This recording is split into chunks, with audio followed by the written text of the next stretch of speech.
প্রদেশ কংগ্রেস সভাপতি করা হলো শুভঙ্কর সরকারকে সর্বভারতীয় কংগ্রেস সভাপতি মল্লিকার্জুন খাড়গে তাকে বাংলার কংগ্রেসের ক্যাপ্টেন হিসেবে মনোনীত করেছেন। এর আগে সর্বভারতীয় কংগ্রেস কমিটির সম্পাদক হিসেবে নিযুক্ত হয়েছিলেন শুভঙ্কর। এছাড়াও মেঘালয় এবং মিজোরাম প্রদেশ কংগ্রেসের কমিটির স্টেট ইনচার্জ ছিলেন, দায়িত্ব সামলেছেন তিনি। এবার সেই শুভঙ্কর সরকারকেই বাংলায় প্রদেশ কংগ্রেস কমিটির সভাপতি নিযুক্ত করা হলো। আরামবাগ মহকুমার পরশুরা এবং খানাকুলে বন্যা পরিদর্শনে এসেছিলেন বিরোধী দলনেতা শুভেন্দু অধিকারী। তিনি পরশুরা ছেড়ে খানাকুলের উদ্দেশ্যে রওনা দেওয়ার সাথে সাথেই সাধারণ মানুষেরা ক্ষোভে ফেটে পড়লেন। তাদের দাবি বন্যাতে তারা কোনো সুবিধাই পাচ্ছেন না। তার সাথে সাথে এখানে শুভেন্দু অধিকারী এসে বড় লেকচার দিয়ে গেলেন। এমনই মন্তব্য এলাকাবাসীদের পর্যাপ্ত সহযোগিতা আশ্বাস দিলেও মেলেনি ত্রাণ।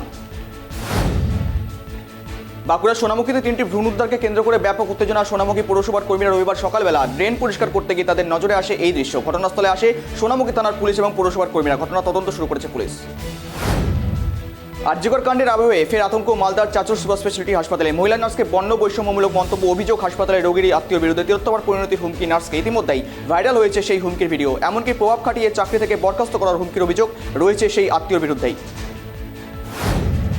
শীতলকুচির গোলেরা ওয়াহাটি এলাকায় বিশেষ অভিযান চালালো বিএসএফ। জানা গেছে সংশ্লিষ্ট ওই এলাকায় শনিবার ভোরবেলা গোপন সূত্রে খবরের ভিত্তিতে বিএসএফের পক্ষ থেকে একটি বাড়ি ঘেরাও করে তল্লাশি চালানো হয়। সেই বাড়ি থেকে 5000 বোতলের বেশি সংখ্যক বেআইনি ফেন্সিডল এবং 1500 ইয়াবা ট্যাবলেট উদ্ধার করা হয়েছে। বিএসএফ সূত্রে জানা গেছে ভারত বাংলাদেশ সীমান্তের কাটাতালের বেড়া থেকে মাত্র 3 কিলোমিটার দূরে একটি বাড়ি থেকেই এসব উদ্ধার করা হয়েছে। বন্ধ ঘর থেকে পচাগলা মৃতদেহ উদ্ধারকে কেন্দ্র করে চাঞ্চল্য বিষ্ণুপুর পৌরসভা 2 নম্বর ওয়ার্ডে নতুন পাড়া এলাকায় শনিবার সন্ধ্যায় ওই ব্যক্তির ঘর থেকে প্রতিবেশীরা ঘর থেকে দুর্গন্ধ পেয়ে খবর দেয় পাড়ার অন্যান্য লোকেদের। পাড়ার লোকজন এবং বিষ্ণুপুর থানার পুলিশ গিয়ে খবরের দরজা খুললে দেখতে পায় সেখানে পচাগলা অবস্থায় পড়ে রয়েছে ওই ব্যক্তি।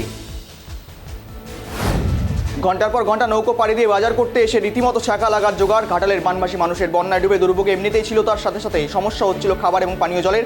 বন্যার জল একটু কমতেই কোনো ক্রমে ডাঙ্গায় এসে বাজার করতে গিয়ে রীতিমতো ছ্যাঁকা খেতে হচ্ছে বানবাসীদের।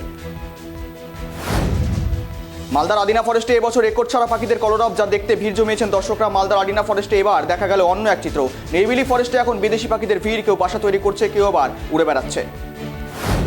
ভারতীয় বিমান বাহিনীর চিতাল হেলিকপ্টার 21শে সেপ্টেম্বর লাদাখের লেহে তার শক্তি প্রদর্শন করেছে। ভারতীয় সেনাবাহিনীর ইউটি এর রক্ষ ভূখণ্ডে উদ্ধার এবং স্লিদারিং অপারেশনের প্রদর্শন করেছে এদিন ভারতীয় বায়ুসেনার সদস্যরা।